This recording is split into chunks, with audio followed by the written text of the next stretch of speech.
The fifth chapter of Bava Metzia, Perek Ezihu Neshach, discusses the biblical prohibition of ribis, lending and borrowing money with interest. Essentially, if I lend you a sum of money, it's problematic for you to pay me back a greater sum of money at a later point. Functionally, what's happening is that if I give you X amount of money, you now immediately owe me X amount of money. But since I'm such a nice guy, I say to you, you know what? You don't have to pay me back that money right now. Instead, pay me back at a later point in time. But as compensation for me allowing you to delay paying me back, you now need to give me a little bit more than the X amount of money I initially gave you. Chazal call this schar hamtanos ma'os, or agar natar in Aramaic, which means the price for delaying payment. So anytime someone pays you extra money in exchange for you allowing them to delay payment, you have violated the prohibition of ribis. Now the Gemara in Bava Metzia on Daf Ayin Gimel Amud Aleph, at the very bottom, tells the following technical but powerful story. The rabbis come to the great Amora, Rava, and they accuse him, Ka'achil mar ribis. Rava, you are consuming ribis. The Gemara explains that their accusation is as follows. It's common practice for landowners to hire sharecroppers to work their fields during the growing season. And then after the sharecroppers harvest the crop at the end of the season in the spring, they give the landowners a set amount of crop as payment, and the sharecroppers get to keep the rest for themselves. Now, most landowners, explain the rabbis, allow their sharecroppers to work the land until the month of Nisan, at which point they must harvest the crop and pay the landowners 4 kor of grain. Kor is a certain measurement.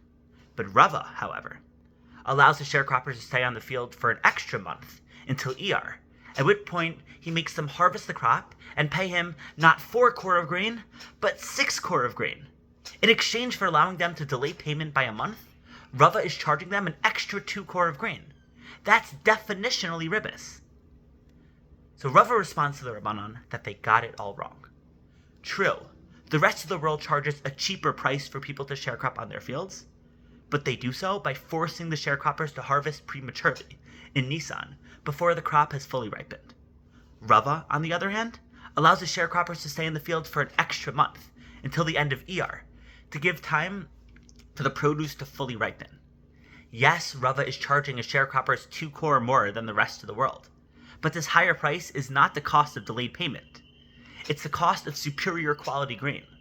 By allowing his sharecroppers to stay in his field for an extra month, Rava is enabling them to produce something significantly more valuable and worthwhile. We live in a world where success is defined by how much you produce.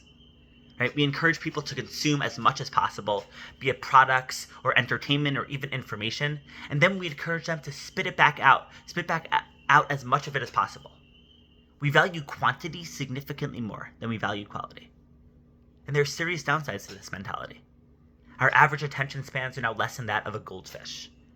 We have forgotten how to see multiple sides of any given issue because we aren't allowed time to see nuance. We fill our heads with so much information that we don't have the ability to process any of it.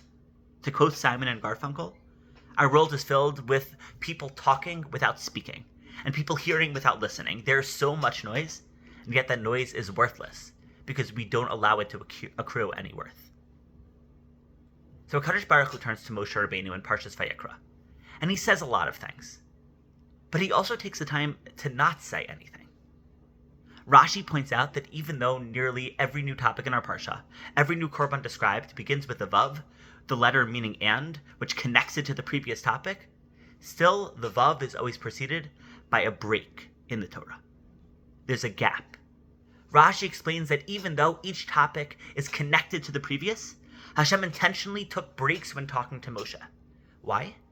Litain revach LaMoshe lehit bonein, bein parsha leparsha. To give Moshe the space to contemplate between one section and the next. In a world full of noise, Hashem is teaching Moshe the value of the sound of silence. To sit with a thought, with an idea, with a feeling, to simply let it exist without doing anything with it, is a foreign concept that can feel deeply uncomfortable to people who aren't used to it. So we avoid it. We don't go for a drive or go for a run without music or a podcast in our ears. We don't make eye contact with a stranger. We don't think about what we read or what other people say, even if we even take the time to read or to listen to others. Because to exist with new ideas, especially those contradictory to what we believe in, is terrifying. But where are you rushing off to? Is it really that important to move on to the next thing when you don't fully understand this thing? If you're only able to spit back information like a tape recorder without being able to fully explain what it means and why it's significant, do you really understand it? Hashem is telling Moshe that amidst all the craziness of the Mishkan, you need to be able to take the time to process, to sit with these thoughts before moving on to the next. Hashem is teaching that staying on a line that you learn in a sefer, or an idea that you read in a book, or a comment made by your friend is not a waste of time, but rather a crucial way to fully develop the thought into something rich and something real. This was the Chiddush of Rava. The rabbis mistakenly believed that empty time is wasted time, that it's worthless time, that charging money for an extra month of growth is unnecessarily delaying payment for a month, the definition of ribbis. No, says Rava. The extra month of growth, simply letting the grain process and develop and ripen over the course of a month, without you touching it or interfering with it, is not nothing. Allowing the grain to simply exist in the ground for a little bit longer is what allows it to fully develop into something of value, into something real. Have a good Shabbos. Bye.